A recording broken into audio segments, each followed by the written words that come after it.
My name is Jacinta. I am 32, a forensic accountant. I trace hidden assets. When Connell and Jolie broke a 3-year silence, inviting me to a luxury Carmel resort, I should have asked who was paying. I didn't. I walked into the VIP room and found 20 relatives drowning in $800 champagne. Connell smiled. You are covering this, right? He thought he had me cornered. He had no idea what I was about to whisper to the manager. If you have ever been treated like a family ATM, tell me where you are listening from and what time it is. Hit subscribe. The trap was set. I am not an heiress. Everything I have, I built from the ground up, dollar by dollar, spreadsheet by spreadsheet. My apartment is minimalist by design, clean lines, neutral colors, no clutter. It is a quiet sanctuary completely disconnected from the chaotic noise of my past. My life revolves around transparency and logic. As a forensic accountant, I spend my days digging through corporate ledgers, exposing embezzlement, and finding money that people try very hard to hide.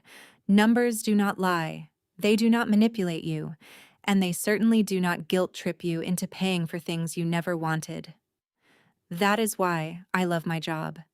For 3 years, my phone had been beautifully silent. No late-night emergencies, no sudden demands for cash, no dramatic voicemails from Jolie crying about how unfair the world was to her. I had successfully severed the cord. Or so I thought. It was a Tuesday afternoon. I was in the middle of reviewing a complex tax evasion case involving offshore accounts. My phone buzzed on the glass desk. A single notification lit up the screen.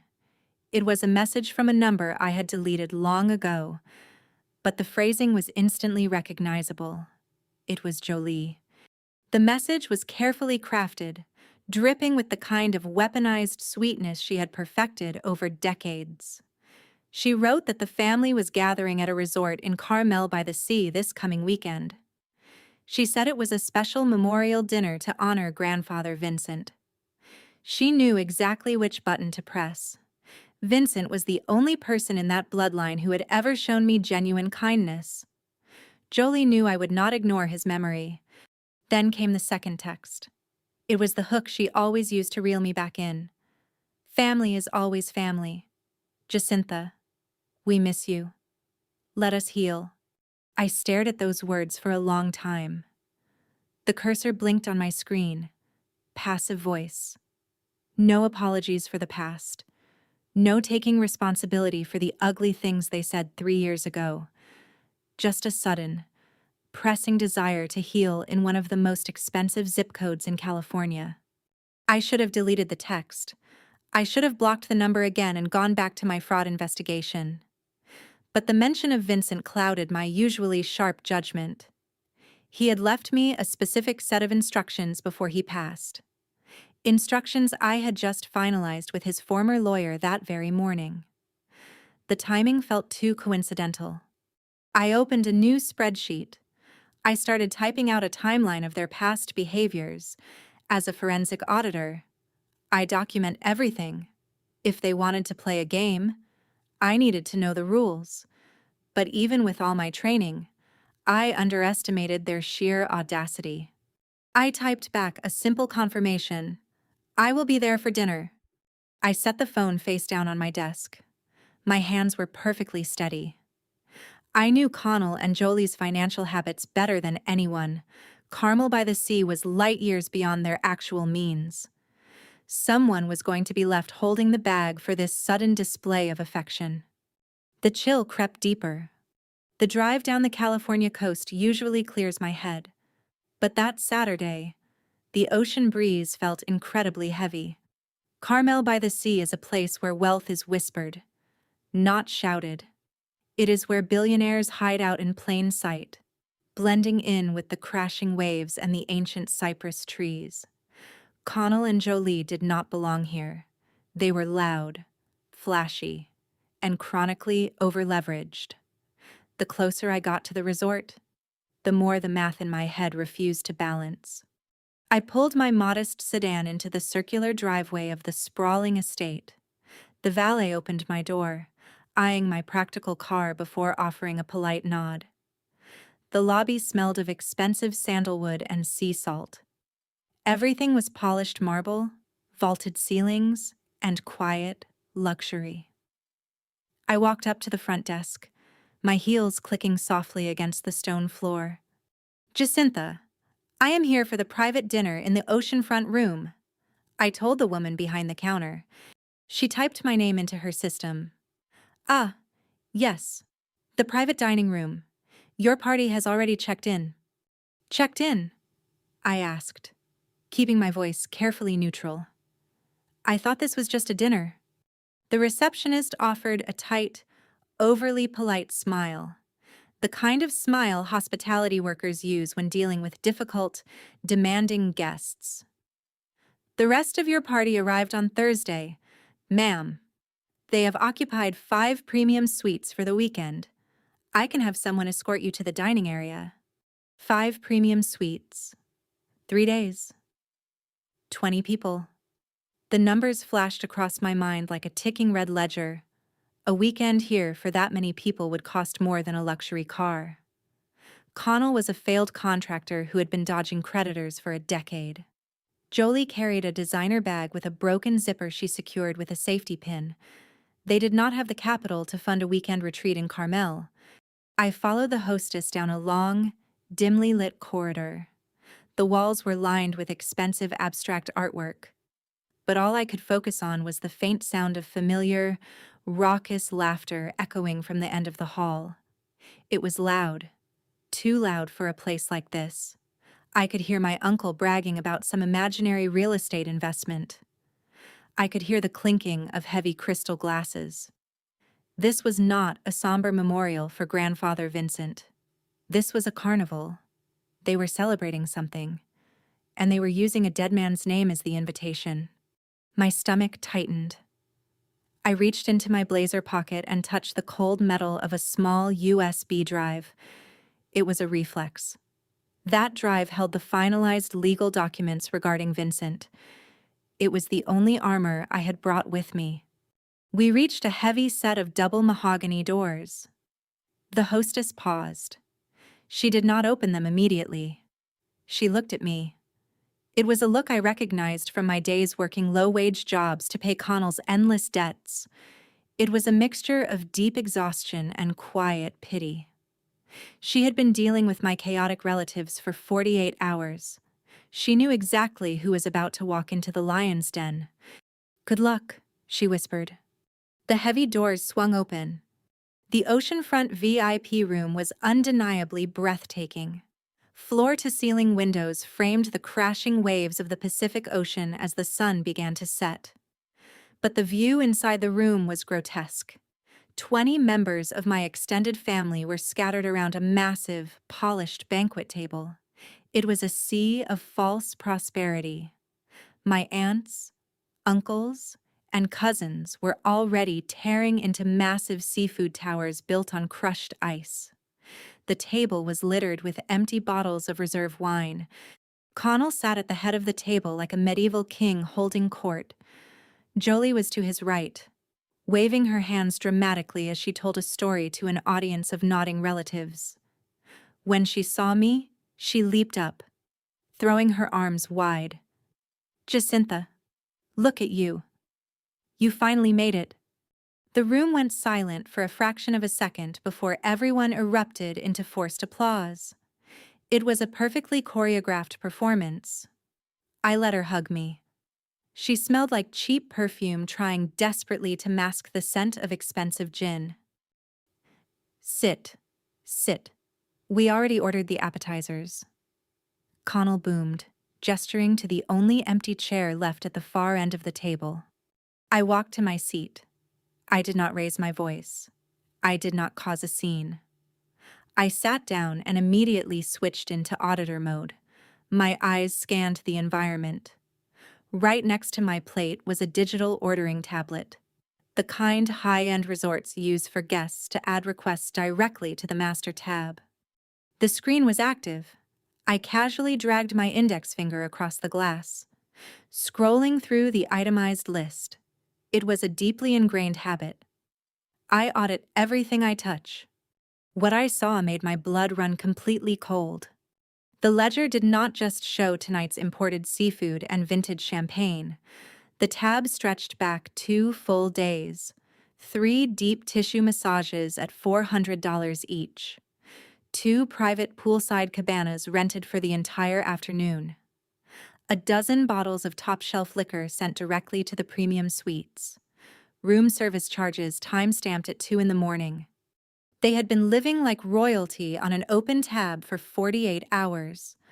I tapped the screen again, checking the specific billing details. The master account was listed under a generic family reunion title, but resorts like this do not just open a bottomless tab for 20 people without a massive security deposit. They require a credit card on file with a substantial, verifiable limit to authorize these kinds of outrageous charges. Connell did not have that kind of limit. His credit score was a documented disaster zone. Jolie's cards had been maxed out for years, constantly drowning in minimum payments. I gently tapped the side of my leather bag, feeling the outline of the USB drive inside. Vincent's documents were safe, but the immediate threat was sitting right here on this glowing digital screen. The math was violently clear. They were racking up a 5-figure bill with zero intention of paying it. Someone had to be the safety net. Someone was expected to pull out a corporate card when the music finally stopped. I looked down the table at Connell. He was grinning. Who held the deposit card? A sharp, terribly familiar pain twisted in my stomach. It was not the rich smell of the Wagyu beef or the melting garlic butter. It was the exact same physical ache I used to get when I was 17 years old, sitting in this lavish room, surrounded by crystal and silver. I was suddenly a teenager again, standing in our cramped, poorly lit kitchen with my meager paycheck clenched in my hand. Back then, I worked 30 hours a week bussing tables after high school. I came home exhausted, smelling like industrial bleach and old fry grease. Every Friday, without fail, Jolie would meet me at the front door. She never asked how my day was. She never asked if I was tired. She only asked if the check had cleared the bank. Family takes care of family. Jacintha, she would say, smoothly slipping the paper envelope from my fingers. She claimed the money was strictly for the electric bill or basic groceries. But a week later, she would walk into the house carrying a brand new designer handbag while the lights in the hallway flickered from unpaid utility notices. I let her take it. I let her take my money, my time, and my youth. In the psychology of dysfunctional homes, there is a clinical term for it: the parentified child. You learn very early that your only real value to the people who brought you into the world is your utility. I believed that if I was useful enough, if I solved enough of their endless, self-inflicted crises, they would eventually love me. I thought my silent compliance would purchase their affection. So, I became their personal crisis manager. When Connell wrecked his work truck because he was driving recklessly, I emptied my tiny savings account to cover his insurance deductible. When Jolie wanted to throw a lavish holiday party to impress neighbors she secretly hated, I paid for the catering. I was the silent, obedient bank. I absorbed their chaos so they could maintain their grand illusions. I trained them to treat me like an endless resource. Insert a guilt trip, receive a cash bailout. That was the established dynamic. It was a highly toxic ecosystem, and I was the primary funding source. I thought I was keeping the peace, but I was only financing their dysfunction.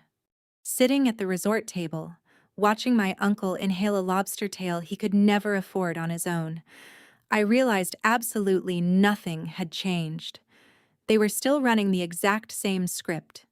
They just upgraded the venue. They looked at me and saw nothing but a walking checkbook. But I was not 17 anymore. I was 32. I had spent years untangling the psychological chains Jolie and Connell had wrapped tightly around my neck. I finally understood that true love does not come with an invoice attached. I picked up my glass of sparkling water. What broke the machine? My gaze drifted down the long, chaotic table and stopped dead on Linda. My younger sister was 28 years old, but she still lived her life like a highly spoiled teenager. She was wearing a custom silk dress that easily cost $1,000. She was entirely ignoring everyone around her, holding her phone up high to live stream the extravagant feast to her modest, carefully curated number of followers. Living our absolute best life in Carmel. She cooed into the camera lens, tilting her head left and right to catch the perfect lighting. Watching her pose for an invisible audience brought the memory of 3 years ago crashing back to the surface. That was the day the ATM machine finally broke. That was the day I stopped paying the toll for existing in this family. Linda had decided, completely on a whim, that she was going to be a luxury fashion mogul. She had no business plan, she had no supply chain knowledge, she had zero practical experience in retail. All she possessed was an aesthetic Pinterest board and a massive, unearned sense of entitlement. She needed $150,000 to launch her imaginary brand. The bank naturally laughed at her proposal. But the loan officer said yes if she could secure a wealthy, stable co-signer. That co-signer was supposed to be me. I clearly remember sitting in Connell's dusty living room. Jolie was pouring tea, acting like this was a casual, everyday favor between siblings. Connell slid the massive stack of loan documents across the scratched coffee table. Just sign it, Jacintha. It is for your sister's bright future. As a trained auditor, I read the terms immediately. It was financial suicide. The interest rate was blatantly predatory. The collateral terms were completely insane. I calmly asked to see Linda's projected profit margins and her vendor contracts. She rolled her eyes heavily and crossed her arms like a petulant child. You do not need a spreadsheet to support your own sister, Jolie had snapped, her voice instantly dropping its sweet tone and turning ice cold. For the first time in my entire life, I looked at the three of them and simply said no. I explained the catastrophic financial risk involved. I told them the brand would inevitably fail within months, leaving me responsible for a mountain of toxic debt. Connell stood up. His face turned dark purple with intense rage. He did not attempt to argue the business logic. He immediately attacked my loyalty. If you will not invest in this family, you are no longer part of it. Get out of my house. I walked out that day and never looked back. For 3 years. I was the undisputed villain. I was the selfish, greedy daughter who maliciously refused to support her sister's dream. They cut me off entirely. Now, here we were. Linda was drinking expensive champagne and pretending to be a wealthy influencer for the internet. But my forensic mind knew the grim statistics of businesses like hers. The math never lies. I watched her smile brightly for the camera. What happened to her business? What happened to Linda's luxury fashion brand? It imploded exactly as the unforgiving math predicted. Because I calmly refused to co-sign the $150,000 commercial loan. Connell secretly took out a highly risky second mortgage on his own house to fund her pure vanity project. Linda immediately rented a massive, wildly overpriced boutique space in a trendy downtown district. She ordered hundreds of expensive inventory pieces based entirely on fleeting social media trends, and she hired a premium lifestyle photographer instead of a competent bookkeeper. Within 8 brutally short months, the sleek glass storefront was completely empty. The wholesale suppliers filed aggressive lawsuits for thousands of dollars in unpaid invoices. The business simply dissolved into thin air, leaving behind a massive mountain of toxic, high-interest debt. But in their deeply twisted reality, The devastating failure was absolutely not Linda's fault. It was mine. Jolie aggressively told every relative who would listen that I had maliciously sabotaged my younger sister's bright future by selfishly withholding my financial support. They desperately needed a convenient scapegoat to process their own glaring incompetence. I was the designated target. Before the absolute silence fell between us, I vividly remembered the exact pattern of their emotional manipulation. It was a calculated, three-step psychological siege designed to break my boundaries. First came the intense guilt. Jolie would send frequent, passive-aggressive text messages about her rapidly failing health, heavily implying my financial negligence was causing her severe physical pain and stress. Second came the gaslighting. Connell would casually rewrite our shared history during family dinners, loudly claiming he had generously paid for my university tuition when I had actually worked 2 grueling jobs to fund every single semester myself. Third came the systematic isolation. They aggressively removed me from the family group chats, actively excluded me from holiday dinners, and intentionally cropped me out of digital photo albums, ensuring I felt the freezing cold sting of their exclusion. I tried to reach out one last time to break the ice. It was Christmas Eve, exactly 3 years ago. I drove through the freezing rain to their house with a simple, wrapped gift, foolishly hoping the holiday spirit might soften their bitter resentment. Connell opened the heavy wooden front door, saw my face standing on the porch, and did not even unlatch the metal security screen. He looked at me with absolute, unfiltered disgust. He firmly stated that I was dead to him. Then he slammed the door shut so hard the decorative glass rattled in its frame. That violent sound echoed in my mind for months. It was the final, undeniable proof that their supposed love was strictly transactional. I walked back to my car in the freezing rain, my coat soaked through. I did not shed a single tear. I did not beg for them to open the door. I just felt an overwhelming sense of clinical clarity settling deep into my bones. The family vending machine was permanently disconnected. The long silence finally began. The 3 years of total silence that followed were not a punishment. They were an absolute, intoxicating liberation. Without the constant, draining gravity of Connell's cascading debts and Jolie's engineered psychological crises, my energy was entirely my own.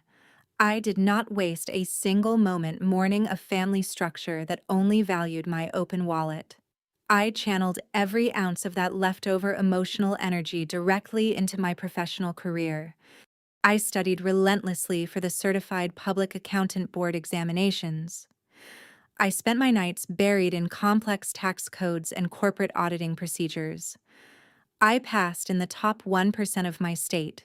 Shortly after, I left my rigid corporate agency job and opened my own independent forensic accounting firm. My exact specialty was tracking hidden assets in high net worth divorce cases and exposing aggressive corporate fraud litigations. I learned exactly how to follow the money through labyrinthine shell companies and offshore accounts. I became exceptionally good at spotting desperate lies cleverly disguised as routine numbers. My firm grew quietly but aggressively. I hired a small, elite team of sharp, hungry financial analysts. Our revenue doubled in the first year, then seamlessly tripled in the second year. But I never advertised my sudden financial success. I did not buy a flashy, imported sports car or lease a ridiculously priced penthouse in the financial district. I kept driving my reliable, 5-year-old sedan. I stayed in my minimalist, 2-bedroom apartment. I meal prepped my lunches on Sundays and exclusively drank sparkling water. My wealth was completely invisible to the untrained eye, carefully invested in diversified index funds and highly secure municipal bonds. I built an ironclad financial fortress around myself. True power is not about actively showing the world exactly how much money you possess. True power is knowing with absolute certainty that you will never, ever have to ask anyone for a single favor. I was completely autonomous. I was fundamentally safe. I had carefully designed a life where no one could ever corner me with a guilt trip or a sudden financial emergency. Every single client I took on was thoroughly vetted. Every contract I signed was heavily scrutinized. My world was orderly, predictable, and remarkably peaceful. The frantic, screaming chaos of my childhood felt like a distant, slightly blurry nightmare. Yet, sitting in my pristine glass office 3 years later, a single memory still had the immense power to anchor me back to that highly toxic bloodline. Despite all the protective walls I had built, there was one person in that chaotic family who had never asked me for a single dollar. He was the only reason I had not legally changed my last name. He was the only thread left connecting me to them. He was my quiet savior. Grandfather Vincent was the profound anomaly in our deeply broken family tree. While Connell frantically chased foolish shortcuts to sudden wealth, and Jolie obsessed endlessly over maintaining a flawless suburban facade, Vincent valued quiet, uncompromising integrity. He had spent 40 grueling years working as a civil engineer, building sturdy bridges and saving his modest income with meticulous discipline. When I was a desperately exhausted teenager, constantly working double shifts to fund Jolie's shopping habits, Vincent was the only one who genuinely noticed my dark circles. He never offered me a direct cash handout, because he knew Jolie would simply confiscate the money the second I walked through the front door. Instead, he taught me exactly how to read a corporate balance sheet. He sat with me at his old wooden table, explaining the mathematical power of compound interest and the unshakable moral value of honest labor. Vincent passed away just 6 months ago. Jolie did not even bother to notify me of his failing health or the subsequent funeral until 2 full days after he was quietly buried in the ground. She casually claimed it was an administrative oversight. I knew it was a calculated, deeply vindictive cruelty. But Vincent was vastly more intelligent and far more perceptive than any of them ever realized. A week after his intentionally quiet funeral, I received a certified, heavy envelope from Diane Kay, a highly respected and notoriously ruthless estate attorney in the city.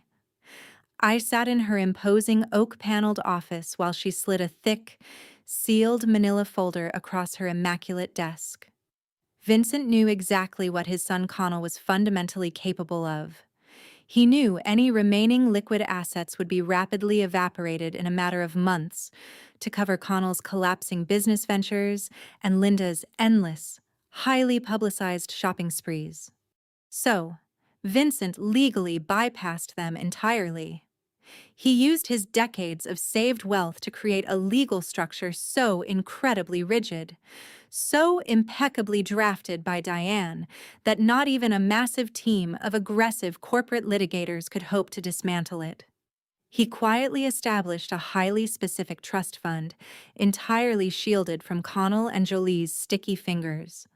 And in his final, brilliant act of defiance against the family's endless cycle of financial abuse, he officially appointed me as the sole, uncontested guardian of that complex structure. I was given absolute fiduciary control over the one asset they desperately wanted but could never touch. He knew I was the only one strong enough to protect it. I carried his absolute trust. My intensely focused thoughts snapped abruptly back to the present moment inside the lavish Carmel dining room. The overwhelming, echoing noise of 20 relatives laughing and drinking incredibly expensive wine was physically grating against my ears. I slowly scanned the chaotic banquet table, my eyes finally landing on the exact reason I had not immediately turned around and walked out the heavy mahogany doors the second I arrived. Her name was Alina. She was Linda's quiet, 8-year-old daughter. While Linda draped herself in expensive designer silk and continuously posed for her phone camera's live stream, Alina sat completely isolated at the far, dim corner of the long table. She was wearing a faded floral cotton dress that was clearly a full size too small. The fragile fabric stretched uncomfortably tight across her thin shoulders. Her small shoes were heavily scuffed at the toes, while the surrounding adults greedily devoured imported Wagyu beef and butter-drenched lobster tails. Alina was silently picking at a small plate of plain, cold pasta. She hesitantly reached out a small hand toward a crystal pitcher of fresh fruit juice. Linda blindly swatted the child's hand away without even bothering to break eye contact with her digital audience. "Do not interrupt my broadcast, Alina," Linda snapped harshly, her tone dripping with venomous annoyance. The little girl instantly shrank back into her oversized leather chair, her eyes dropping silently to the white tablecloth. My chest tightened with a sharp, familiar pain. Looking at Alina was like staring directly into a clear mirror from 20 years ago.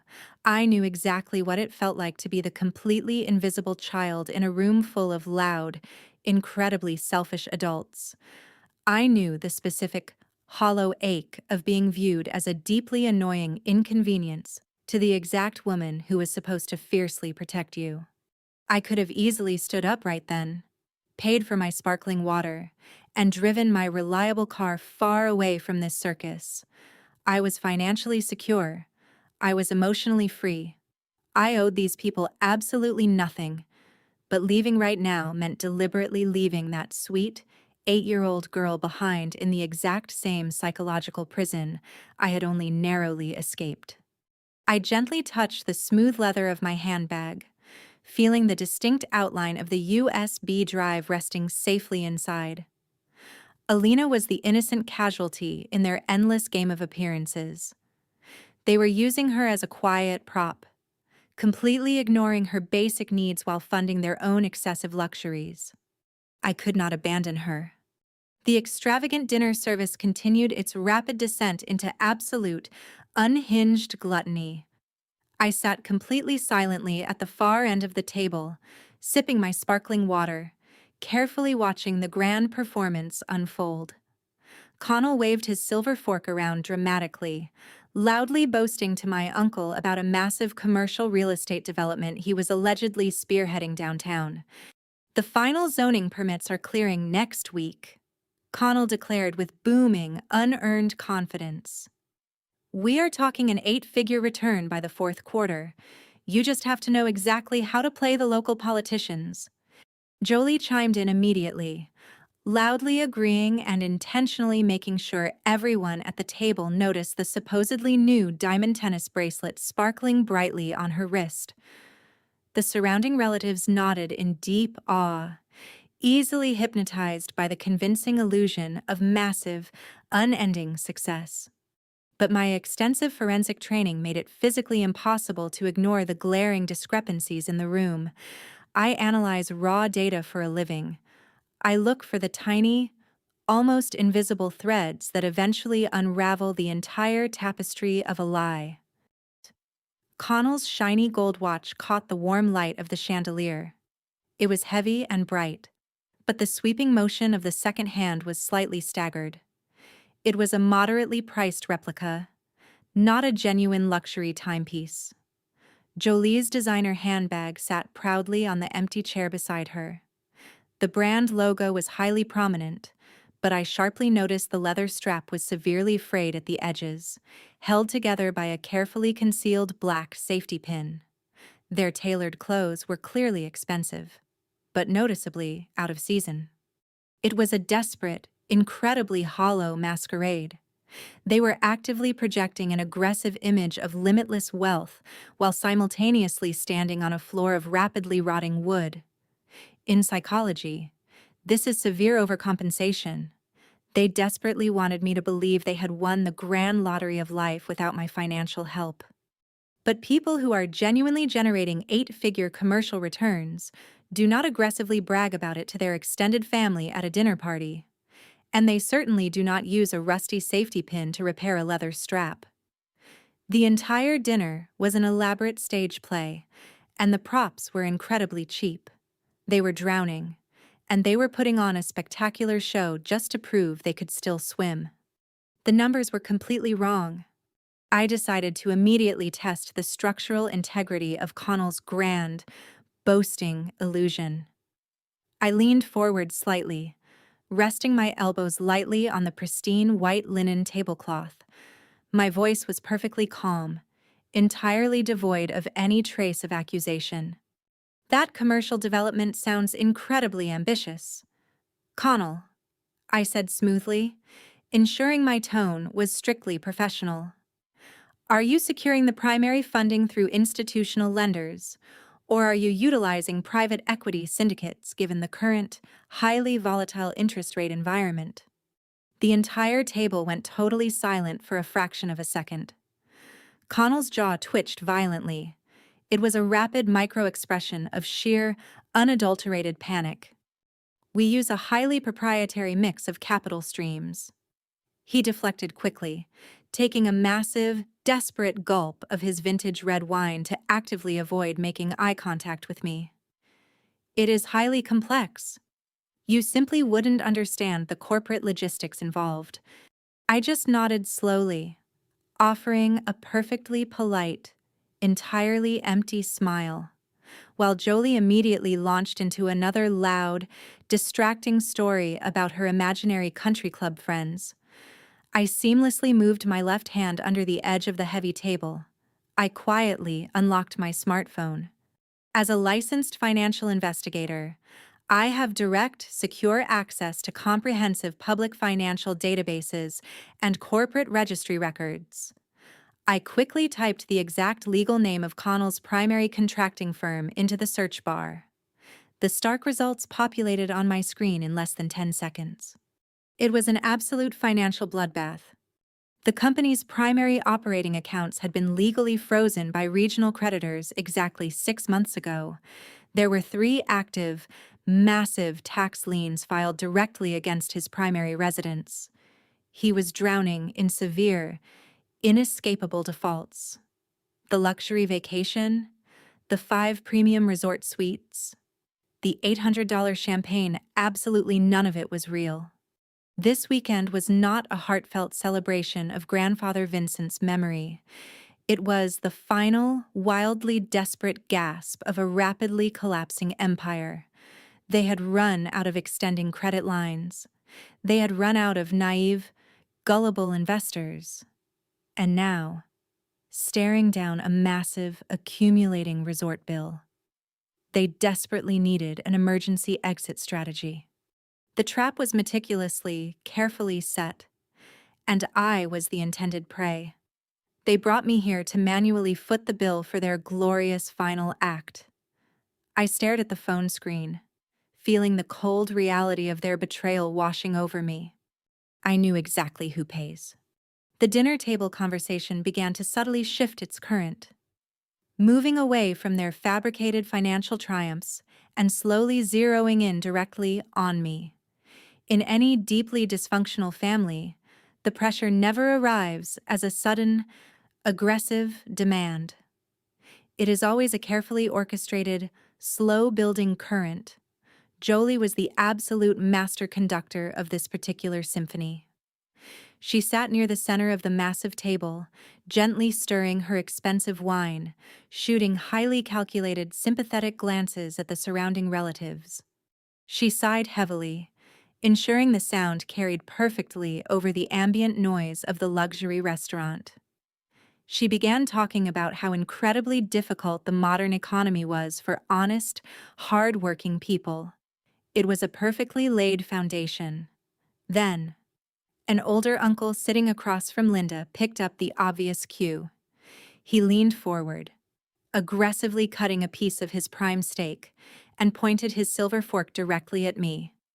He casually remarked that it must be incredibly nice running a highly successful auditing firm while the rest of the family was out there struggling in the real world. He laughed when he said it, using that specific, hollow tone people use when they want you to know they are completely serious. A cousin I had not spoken to in over a decade chimed in right on cue. She loudly praised my professional success, but quickly added a sharp, passive-aggressive comment about how people with money often forget their humble roots. Every single compliment they offered was actually a heavy, perfectly shaped brick. Every single brick was being carefully stacked, one by one, pointing in the exact same direction. They were building a solid wall of collective guilt entirely around my chair. Jolie orchestrated the entire flow without ever directly attacking me.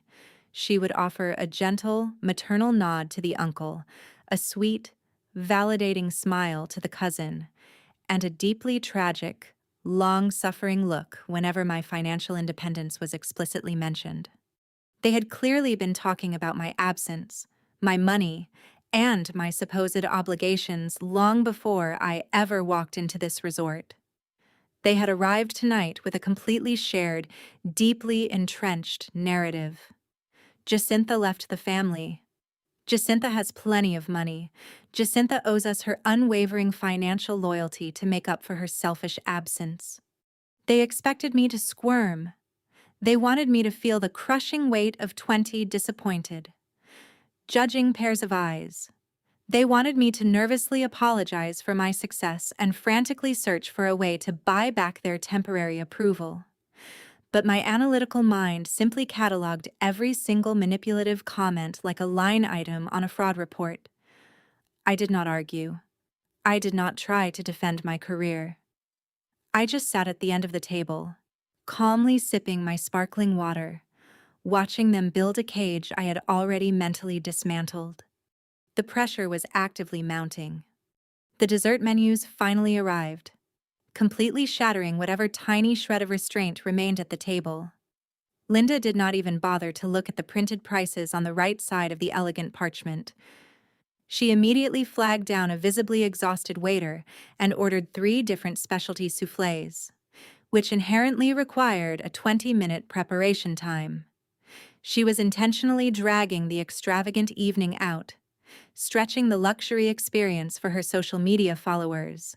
Then, with an utterly breathtaking level of audacity, she casually requested another bottle of the reserve champagne, the $800 bottle. The waiter hesitated for a fraction of a second, his highly trained eyes darting nervously toward Connell at the head of the table. Connell did not miss a single beat. He puffed out his chest, completely embracing his entirely fabricated role as the wealthy patriarch. He patted the breast pocket of his tailored jacket, gesturing grandly for the entire room to witness his supposed generosity. He loudly instructed the waiter to bring the good stuff, explicitly reminding him that the entire weekend tab was completely secured by the credit card he had proudly placed on file at the front desk. "We are celebrating a beautiful family reunion tonight," Connell declared, his voice booming over the gentle background music. The waiter simply nodded, scribbled the massive addition onto his digital notepad, and disappeared quickly toward the luxury wine cellar. I watched Connell lean back in his heavy chair, looking incredibly satisfied with his own performance. It was a spectacular display of financial recklessness, entirely fueled by the deeply flawed assumption that I would eventually absorb the catastrophic impact. They were aggressively running up the tab the exact way someone behaves when they are absolutely certain they are spending another person's hard-earned money. There was absolutely no ceiling, no hesitation, and certainly no guilt. Every single freshly poured glass of that $800 champagne was just another heavy chain they believed they were quietly wrapping around my wrists. Meanwhile, Alina sat completely silently in her faded dress, watching her mother gleefully consume a dessert that cost more than a month's worth of elementary school lunches. Linda laughed loudly at a joke someone made, completely ignoring the fact that her young daughter had long ago stopped trying to ask for a simple glass of juice. The glaring contrast between the massive, unhinged gluttony of the adults and the quiet, shrinking misery of the 8-year-old child was physically sickening.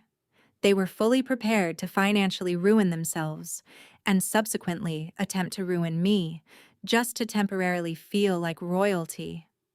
They were utterly intoxicated by the illusion of limitless wealth. The final tally was rapidly approaching. Sitting amidst the deafening noise of clinking crystal and fake laughter, I slowly let my right hand drop to my side, resting it gently against the smooth leather of my handbag. Through the expensive material, I could easily feel the hard, rectangular outline of the encrypted USB drive I had placed there earlier that morning. That small, unassuming piece of metal was the exact reason my heart rate remained perfectly steady while the dinner tab climbed into the absolute stratosphere. It contained the highly sensitive, fully finalized legal documents drafted by Diane Kay, grandfather Vincent's fiercely loyal estate attorney. When Vincent secretly established his financial plans before his death, he explicitly bypassed the standard, easily contested inheritance routes. He knew Connell would immediately launch aggressive, exhausting legal challenges to drain any accessible accounts. So, Vincent fundamentally changed the rules of engagement. If you have ever realized someone was aggressively trying to use you for a free ride while completely underestimating your intelligence, let me know in the comments below. Drop a dot and keep listening, because this is the exact moment the entire dynamic permanently shifted. My fingers traced the outline of the drive. The files inside represented far more than just money. They represented Vincent's ultimate, unwavering trust in my integrity. He had handed me the absolute legal authority to safeguard the only innocent life remaining in this chaotic bloodline. I looked down the table at Jolie, who was now dabbing her eyes with a cloth napkin, performing a highly exaggerated, tearful toast about how much Vincent would have absolutely loved seeing the family together in such a beautiful place. It was a masterful, sickening manipulation of a dead man's memory. She was using his ghost to emotionally validate a $12,000 vacation they were planning to dump directly onto my lap. I did not interrupt her toast. I did not correct her glaring lies. As a forensic auditor, you quickly learn that the most devastating strategy is often simply allowing the guilty party to continue talking. Every word they speak is just more evidence being officially entered into the record. They firmly believed they were brilliantly cornering me with an impossible social situation. They thought I would be far too embarrassed, too deeply conditioned by my childhood trauma, to ever cause a public scene in a high-end restaurant.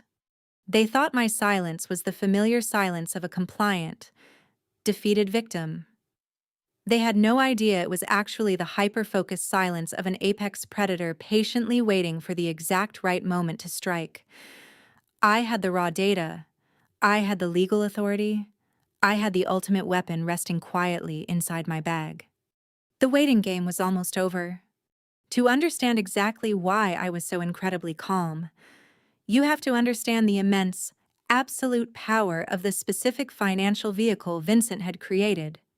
It was not a simple will. It was an irrevocable education trust, and it is essentially the financial equivalent of a nuclear bunker.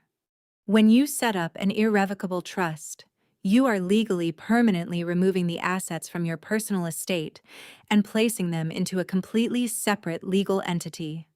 Once the ink dries and the documents are officially filed, the terms cannot be altered, amended, or destroyed by anyone. Not by aggressive creditors, not by desperate family members, and certainly not by a slick, fast-talking lawyer hired by Connell.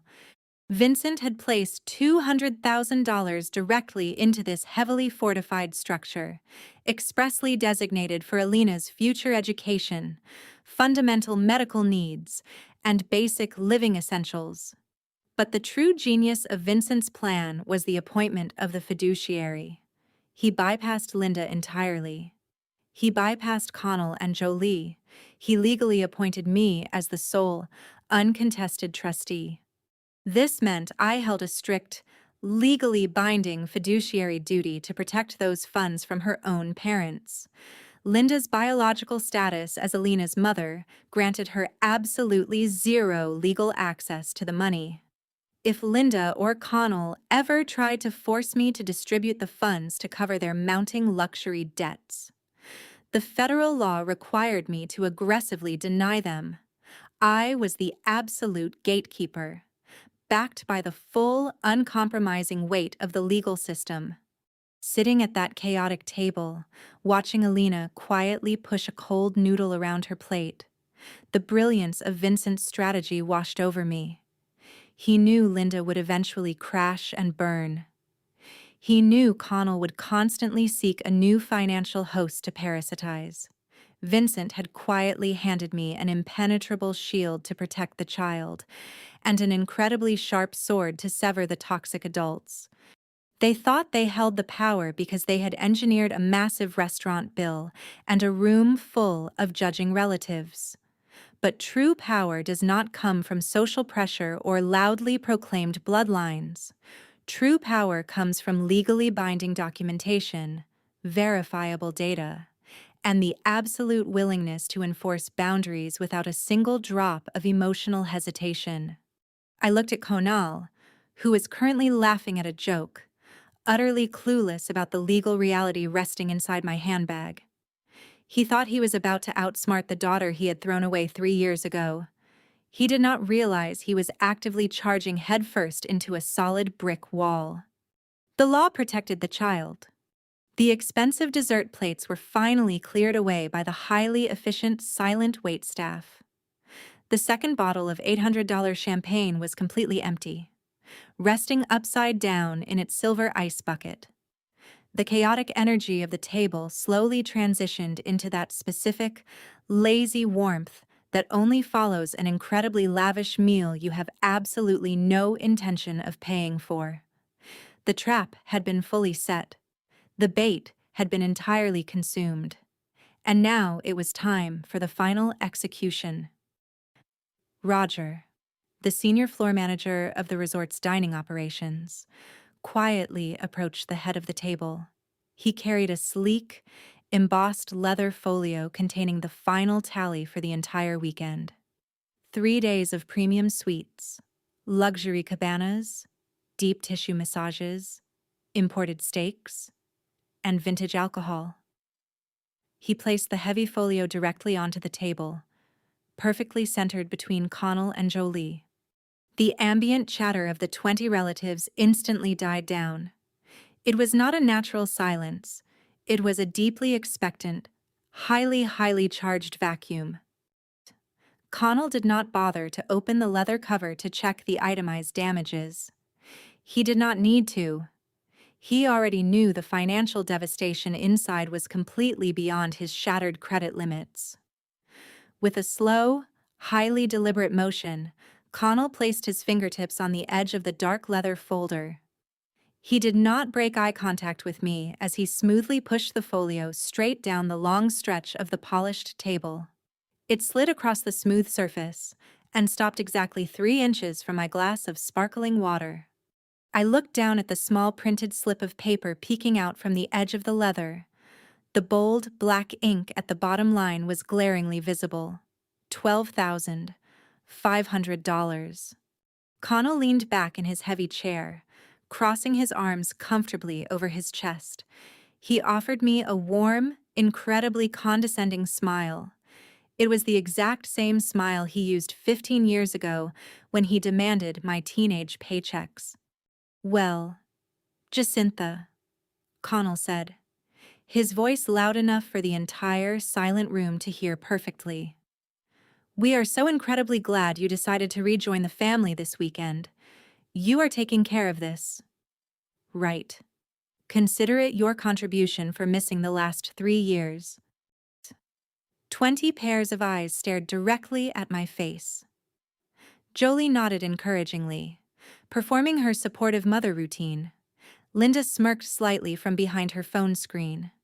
They had delivered the ultimate public demand. The moment of truth arrived. For 15 years, the overwhelming fear of causing a massive, embarrassing scene had successfully forced me to open my wallet.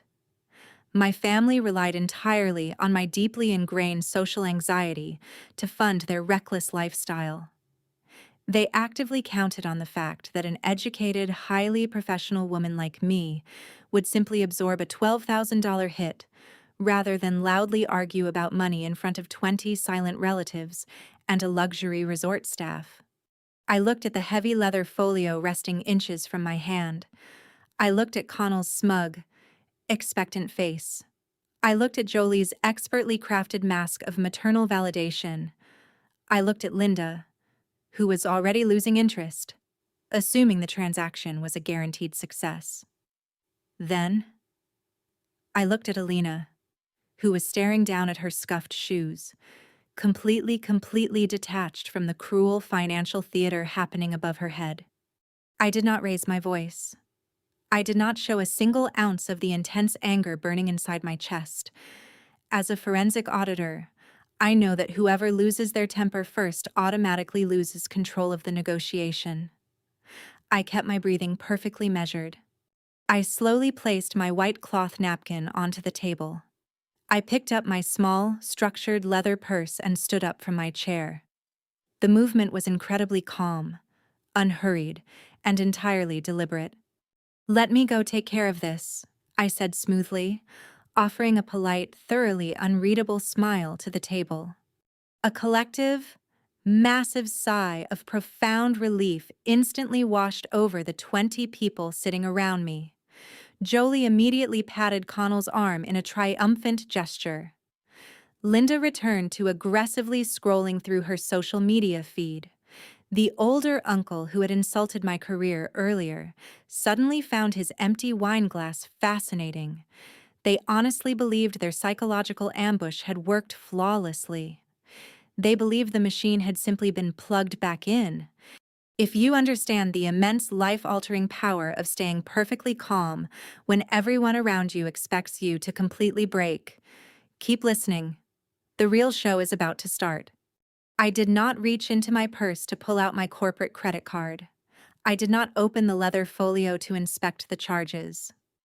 I simply turned my back on the table and began walking at a steady, confident pace toward the back of the dining room, heading directly toward Roger, the senior floor manager who was quietly watching the entire interaction from the service station. I walked toward the manager. I did not walk toward the front register. I walked deliberately toward the discreet service station tucked away in the back corner of the grand dining room. Roger, the senior floor manager, was standing there reviewing a stack of digital tickets. He wore a perfectly tailored dark suit and possessed the highly observant, composed demeanor of a man who had spent decades managing the unpredictable whims of the ultra-wealthy. He had been quietly watching our chaotic table all evening. He knew exactly what kind of people Connell and Jolie were. I stopped a respectful distance from his workstation. "Excuse me, Roger," I said, keeping my voice low and perfectly modulated. He turned around, offering a polished, highly professional smile. "How can I help you, ma'am?" I did not offer a dramatic explanation. I did not apologize for my family's deeply embarrassing behavior. I spoke to him in the exact same clear, direct tone I use when instructing a junior auditor to isolate a fraudulent transaction. "I am not the host of that party, and I will not be covering their table tonight," I stated smoothly. "Please bring the full, itemized check directly to the gentleman sitting at the head of the table. He is the one whose credit card is currently on file for the reservation." Roger blinked once. His highly trained eyes darted briefly toward Connell, who was still loudly laughing at the far end of the room, and then looked back at me. He processed the entire underlying dynamic in less than 2 seconds. "And the second thing," I continued calmly, pulling my own modest credit card from my purse. "Please split off just my single glass of sparkling water onto a completely separate check. Add a 30% gratuity to my specific tab for your incredibly patient waitstaff. They have thoroughly earned it tonight." Roger looked at me for 3 full seconds. He did not ask if I was absolutely sure. He did not offer any unnecessary platitudes. He recognized a definitive, highly strategic redirect when he saw one. "Understood completely, ma'am," Roger replied smoothly. He tapped a few keys on his digital terminal, completely severing my tiny, insignificant charge from the massive, looming financial disaster. He ran my card. The total was exactly $8, plus a generous tip. I signed the electronic receipt, sliding my card safely back into my purse. The transaction was officially complete. My hands were perfectly dry. My pulse was completely steady. "I will present the main folio to the gentleman in exactly 10 minutes, once the dessert course has been fully cleared." Roger murmured discreetly. "Perfect," I replied. I turned around and began walking back toward the table. The massive, $12,000 burden was no longer hovering invisibly over my shoulders. It had been officially, legally reassigned to its rightful owner. I was stepping back into the active blast radius, but I was wearing impenetrable armor. The fuse was officially lit. The long walk back to my seat felt incredibly surreal. It was like casually strolling through a beautiful, exquisitely decorated room while possessing the absolute, secret knowledge that the ceiling was about to cave in. I slid back into my heavy leather chair and picked up my glass of sparkling water. The tiny, effervescent bubbles rose to the surface and quietly popped. Those next 10 minutes were the most profoundly peaceful moments I had experienced in my entire life. The 20 relatives surrounding me were completely oblivious to the rapidly approaching financial execution. Linda was eagerly snapping a dozen different photographs of her third expensive chocolate soufflé, heavily adjusting the digital filters to ensure her followers saw how incredibly lavish her lifestyle was. Jolie was deeply engaged in a hushed, highly dramatic conversation with an aunt about someone's supposed marital issues. Connell sat back at the head of the table, his suit jacket unbuttoned, looking like a vastly triumphant emperor. He genuinely believed he had executed a masterclass in psychological manipulation. He thought he had successfully forced his estranged, highly successful daughter into quietly funding a weekend of unparalleled luxury. He believed my temporary absence from the table was merely me quietly surrendering to his established authority. I watched him smile. It was a fascinating, clinical study in pure delusion. In my line of work, you witness this exact type of arrogant behavior constantly right before an aggressive audit completely destroys a corrupt company. The perpetrators are always the absolute most confident right before the irrefutable data is laid out on the table. They rely entirely on intimidation and smoke to hide their massive deficits. But smoke eventually clears, and the hard numbers always remain. I looked over at little Alina. She had completely given up on eating her cold pasta. She was quietly folding her small paper napkin into tiny, precise squares, trying her best to remain completely invisible, while the adults around her consumed thousands of dollars of excessive calories. Seeing her small, defeated shoulders entirely validated my decision. I was not doing this out of simple, petty revenge. I was doing this to permanently break the destructive cycle. The polished waitstaff began silently moving around the long table, expertly clearing away the empty dessert plates and the sticky crystal dessert spoons.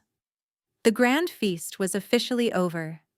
The performance had reached its final curtain. I took one last, slow sip of my water.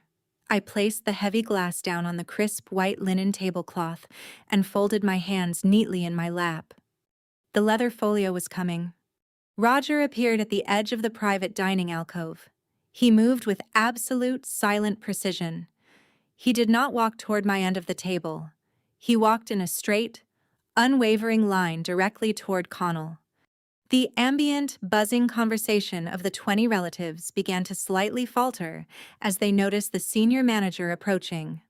Roger stopped exactly at Connell's right shoulder. He placed the heavy, embossed leather check presenter perfectly in front of the supposed patriarch. "Whenever you are ready, sir," Roger said, his voice a masterclass in polite neutrality. Connell did not even glance toward me. He was completely committed to playing his role to the bitter end. With a casual, highly practiced flick of his wrist, he opened the leather folio. He did not look at the final number. He simply pulled his shiny credit card from his wallet and placed it smoothly onto the receipt. Roger took the card and silently vanished. The table resumed its quiet chatter, assuming the minor administrative detail was entirely handled. I simply watched the second hand on my watch. 4 grueling minutes passed. Roger returned. He leaned down slightly, lowering his voice to a discreet volume, but in the sudden lull of conversation, his words carried with devastating clarity. "I am so sorry, sir. That card has been declined." The music in the room seemingly stopped. Connell's confident smile froze completely on his face. It was a purely mechanical reflex. "Run it again. It must be a system error," he muttered sharply. Roger nodded and left. 2 minutes later, he returned. The entire table was now completely silent. You could hear the faint sound of the ocean waves crashing outside the thick glass windows. "I apologize, sir. It is still declining. Do you happen to have another method of payment?" A dark, terrifying shade of red began to creep rapidly up Connell's thick neck. The absolute humiliation of the moment was instantly paralyzing him. He frantically dug into his leather wallet, his thick fingers visibly trembling as he pulled out a different card. He shoved it toward Roger without speaking. 3 minutes passed. The silence at the table was suffocating. No one dared to look at Connell. Jolie was staring blindly at her empty plate, her hands gripping the table edge so tightly her knuckles were completely white. Linda had finally put her phone face down. Roger appeared for the 3rd time. He did not need to speak. His highly sympathetic expression conveyed the absolute financial reality. "Sir, the corporate card has also been entirely rejected." 20 people sat frozen. $12,500 hung in the air. Connell slowly turned his head. He looked directly at me. The smug arrogance was completely gone, entirely replaced by raw, unadulterated panic. The illusion was officially dead. "Jacintha!" Connell's voice was a harsh, desperate rasp. It was no longer a demand. It was a sudden, terrifying realization that the floor had vanished beneath his feet. "What exactly did you do?" I remained perfectly seated. I did not lean forward. I did not raise my voice a single decibel. I did absolutely nothing. "Connell," I stated clearly, ensuring every single person at the table could hear the precise articulation of my words. "Your cards were declined. That is strictly an issue between you and your financial institution. You were supposed to pay this." Jolie suddenly shrieked, her carefully constructed mask of maternal grace completely shattering. "You know we cannot cover a bill like this. How could you sit there and humiliate your own father?" "I am not humiliating anyone," I replied coldly, my eyes locking onto Jolie's frantic face. "The hard data is humiliating him. You brought 20 people to a luxury resort on a card you knew was fundamentally useless. Your commercial accounts were legally frozen by regional creditors exactly 6 months ago. Your primary residence currently has 3 active tax liens. You are entirely bankrupt." A collective gasp echoed around the long table. The aunt who had insulted my career earlier literally covered her open mouth with her hands. Linda looked completely horrified, instantly realizing her endless source of unearned funding was entirely fictional. "That is a vicious lie," Connell roared, slamming his heavy fist violently onto the table, rattling the expensive crystal glasses. You are an ungrateful, malicious child. Using a frozen corporate credit card to attempt to fund a personal, luxury vacation is classified as federal fraud. I countered smoothly, completely ignoring his aggressive outburst. If you attempt to dispute this massive charge with the resort, I will gladly provide the management with a fully certified copy of your public financial defaults. If you believe absolute calmness is the sharpest weapon you can wield against a toxic family, let me know in the comments below. Keep listening, because the enemy was not quite finished yet.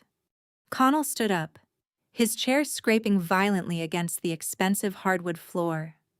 He looked like he wanted to physically flip the entire table, but he could not argue with the numbers. He was completely trapped in a cage of his own desperate making. I stood up slowly, smoothing the front of my blazer. I ignored the chaotic shouting erupting around me. I walked deliberately toward the far corner of the table, stopping right next to little Alina. She was staring up at me with wide, terrified eyes.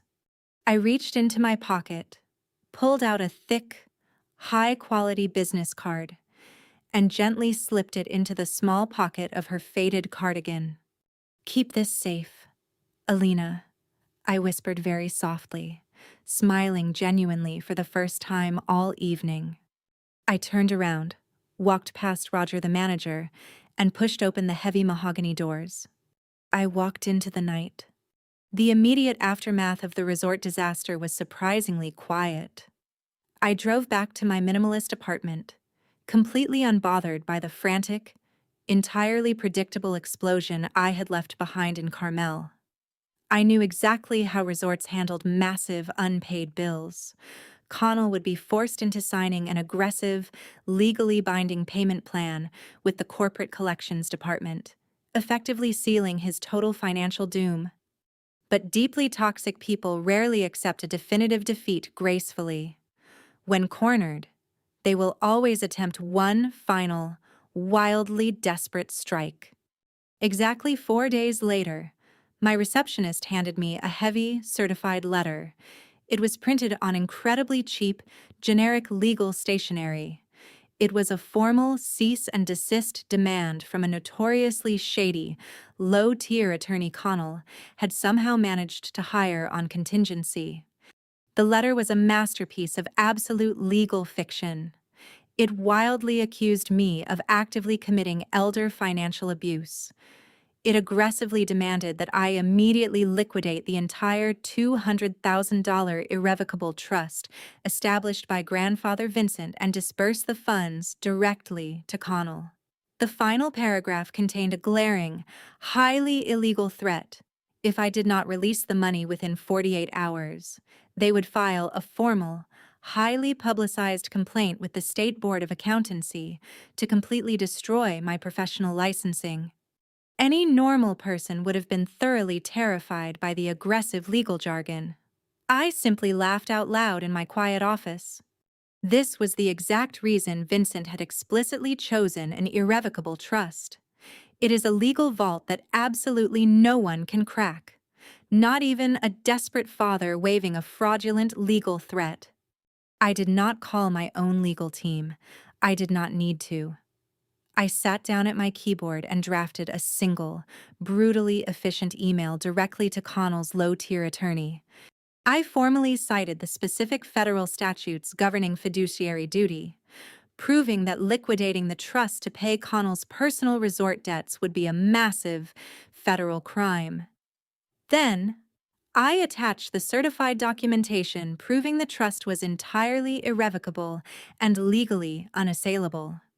Finally, I CC'd the official State Bar Association's disciplinary committee, formally reporting the attorney for blatant extortion and highly unethical legal threats. I hit send. The aggressive legal threat did not just fail, it instantly evaporated. I never received a single reply from that attorney. The desperate final counterattack had crashed directly into a solid wall of verified data and federal law. Connell had officially played his very last card. The board was completely cleared. The absolute collapse of Connell and Jolie's completely fabricated empire happened with terrifying, undeniable speed.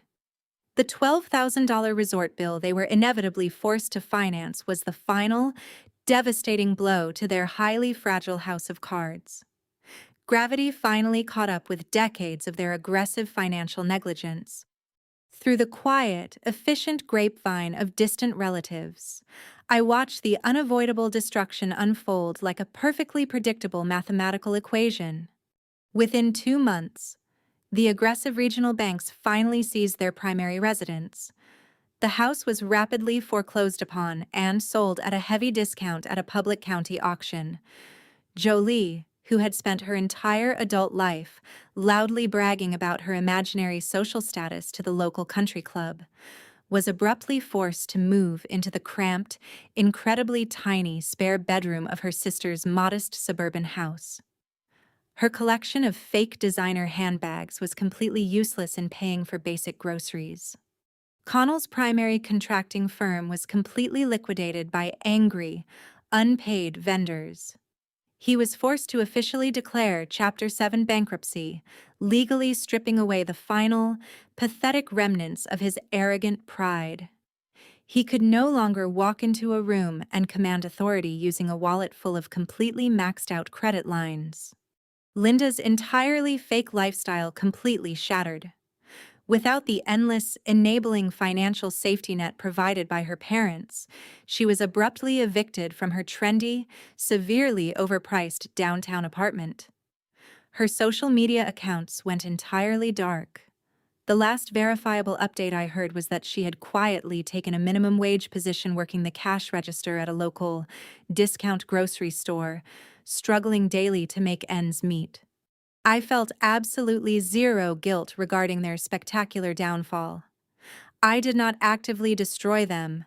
I did not maliciously ruin their lives. I simply removed myself as their primary structural support beam. And their own terrible choices did the rest of the heavy lifting. I had finally stopped financing my own profound emotional abuse. They had spent their entire lives aggressively attempting to purchase love, loyalty, and basic respect using money they never actually possessed.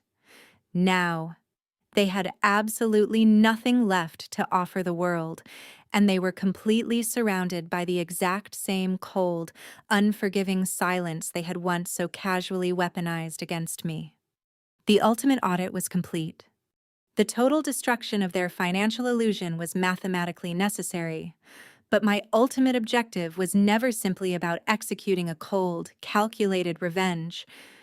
It was always about protecting the only genuine victim in that entire chaotic bloodline. I had safely preserved the $200,000 grandfather Vincent had explicitly designated for little Alina. With Connell and Jolie completely bankrupt, and Linda working a grueling minimum wage shift just to barely survive, the young child was incredibly vulnerable to the exact same cycle of exploitation I had endured. But I was the sole legal fiduciary. I held the absolute authority to dictate exactly how every single penny of those funds was officially distributed. I did not hand Linda a single printed check. I knew exactly what she would do with raw cash. Instead, I used my firm's resources to establish a highly secure, automated financial pipeline directly to Alina's private elementary school. I prepaid her entire annual tuition. I fully funded a dedicated cafeteria account so she would never have to sit quietly at a table staring at cold, unwanted food ever again. I even secured a premium, comprehensive health insurance policy, ensuring her fundamental medical needs were completely covered without Linda ever seeing the premium billing notices. The financial firewall I built around her was absolutely impenetrable. Linda tried calling the school administration twice to aggressively demand a cash refund for the prepaid tuition. The principal, acting on my strict legal instructions, politely informed her that the funds were permanently locked. Linda had absolutely no leverage left. Every single transaction was strictly documented, legally binding, and completely inaccessible to her biological parents. They could not touch a single dime. More importantly, I allocated a specific portion of the trust to retain a highly qualified pediatric therapist for Alina. I knew the sudden, aggressive collapse of her parents' lavish lifestyle would be incredibly confusing and terrifying for an 8-year-old child. I wanted her to have a safe, confidential space to process her emotions with a licensed professional. When I was her age, I was already learning how to frantically read past due utility bills and manage Jolie's screaming panic attacks. I was actively determined to permanently break that vicious generational curse. Alina would never have to become the parentified child. Once a month, I mail a small, carefully handwritten letter directly to Alina's school counselor, who quietly slips it into the child's backpack before she goes home. The letters never mention the ugly financial war or the brutal resort dinner in Carmel. They only contain simple, deeply affirming messages. I tell her she is incredibly smart. I tell her she is entirely worthy of love, simply for existing. I end every single letter with the exact same promise. I tell her I am always here if she ever needs me. I completely severed the toxic adults from my life, but I actively planted a strong, healthy seed for the next generation. What does true freedom look like? My own life transformed beautifully in the profound silence that followed the storm. For 15 years, I had operated in a continuous state of chronic, low-level financial terror. I was constantly bracing for the next emergency phone call, the next sudden demand for cash, the next massive guilt trip. When you finally remove a massive, crushing weight from your shoulders, the sudden lightness can almost make you feel dizzy. I stopped expecting the other shoe to drop. I started waking up on Saturday mornings with a quiet, expansive sense of absolute peace. My minimalist apartment no longer felt like a rigid, defensive bunker. It finally felt like a warm, welcoming home. I opened the heavy blinds and let the bright California sunlight flood into my living room. I replaced my stark, purely functional furniture with comfortable, soft pieces. I stopped simply existing and finally started living. 2 months after the dinner in Carmel, I drove to a local animal shelter. I adopted a highly energetic, slightly goofy golden retriever mix who had been abandoned by his previous owners. I named him Audit. He does not care about my corporate title, my impressive credit score, or my investment portfolio. He only cares that I fill his bowl and take him for long walks along the beach. Coming home to his wildly wagging tail every evening is a profound, daily reminder of what genuine, uncomplicated affection actually looks like. Professionally, my forensic accounting firm continued to expand aggressively, but my definition of success fundamentally shifted. I realized I had acquired a highly specific, incredibly valuable set of skills surviving my parents' financial abuse. I decided to actively share that protective armor. I began hosting completely free financial literacy seminars for young women on the weekends. I teach them exactly how to read complex credit reports, how to securely build independent wealth, and, most importantly, how to firmly say no to toxic family members demanding unearned financial bailouts. I stand at the front of the conference room and look into the eyes of women who are currently carrying the exact same heavy burdens I used to carry. I tell them that setting a firm financial boundary does not make them a selfish daughter or a terrible sister. I explain that enabling someone's financial destruction is not an act of love. It is an act of prolonged cowardice. I show them how to draw impenetrable lines in the sand using hard data and undeniable facts. The first time a young woman came up to me after a seminar, crying quietly because she had finally canceled a joint credit card her mother had been exploiting for years. I knew my painful history had a profound purpose. Watching them slowly realize they have the legal right to protect their own hard-earned money is the most incredibly rewarding experience of my entire career. I had successfully built a new family. It was not bound by arbitrary genetics or obligatory bloodlines. It was a beautiful community bound by mutual respect, shared strength, and absolute financial independence. The transition was completely finalized. I am sitting on my sunlit balcony right now, watching Audit happily chew on a rubber toy. I am holding a tall glass of sparkling water, watching the tiny bubbles rise and pop against the glass. The water is perfectly clear, completely transparent, and entirely refreshing. It is the exact same drink I ordered at that chaotic, $12,000 dinner in Carmel. But the context has completely, permanently shifted. I no longer drink it as a quiet, desperate form of financial self-defense. I drink it because I simply enjoy it. I am in total, absolute control of my environment.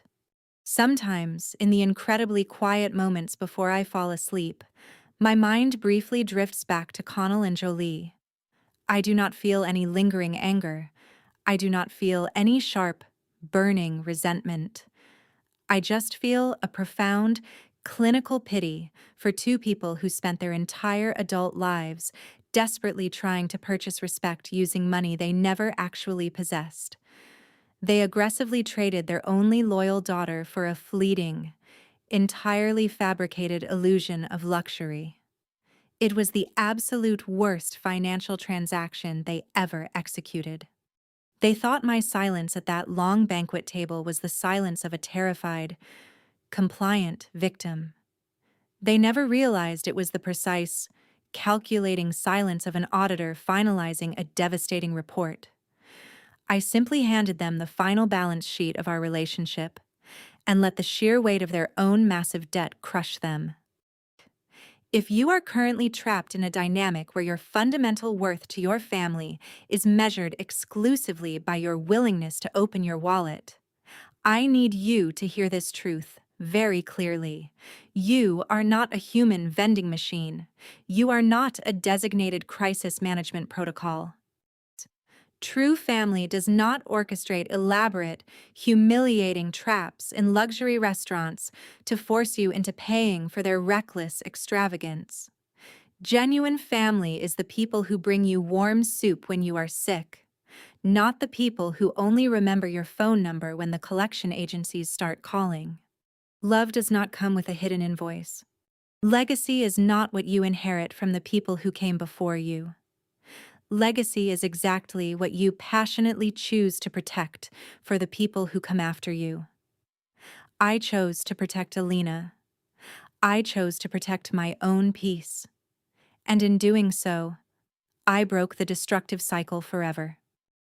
If you are currently carrying the crushing weight of bills that do not belong to you, find the courage to finally set them down. Share this story with someone who desperately needs the strength to walk away. Remember to hit subscribe, and I will see you in the next story. The glass is entirely full.